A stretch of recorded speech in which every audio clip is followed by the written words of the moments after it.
always check blind spot. This is why you should always check blind spot.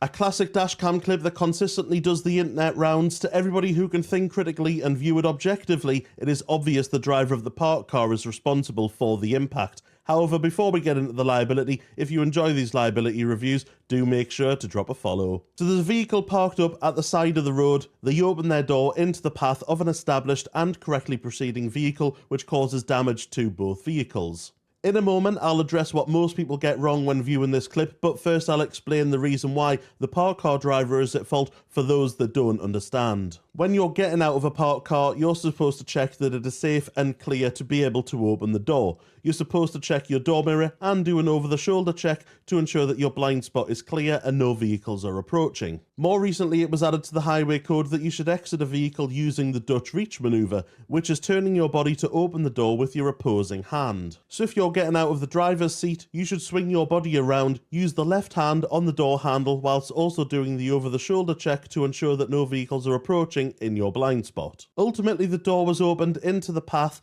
of a passing car with 1.1 seconds between the door opening and impact. If a car failed to give way at a junction and entered the path of another car with 1.1 seconds until impact, then you'd be holding them fully at fault, and it's no different in this situation where a door has been opened into the path of a passing car. Now, if you're the type of person that is going to reach intergalactically and say the passing car could have avoided that, then you've reached too far on this one. 1.1 seconds is not enough time to be able to react, implement avoidant action, and slow to a stop. Couple of things to call out, as I mentioned, the gap between the parked vehicle and the curb. Huge. You could probably call a taxi from that car just to get to the curb. Not really relevant to the liability, but worth a mention. If you're going to say that the highway code has a rule that says that you should pass a parked car with at least a door's width or a 1 metre gap, that rule is not in the section for all road users. That rule is in the cyclist section of the highway code only. Ironically, I bet that it's the road users that have unconscious bias towards cyclists that will quote that rule in this situation, regardless of whether a cyclist was involved or not. Now, is it nice to have a gap when passing parked cars?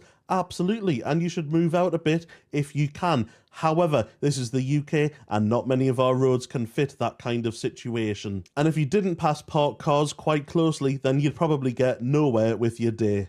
Lovely jubbly, sound as a pound.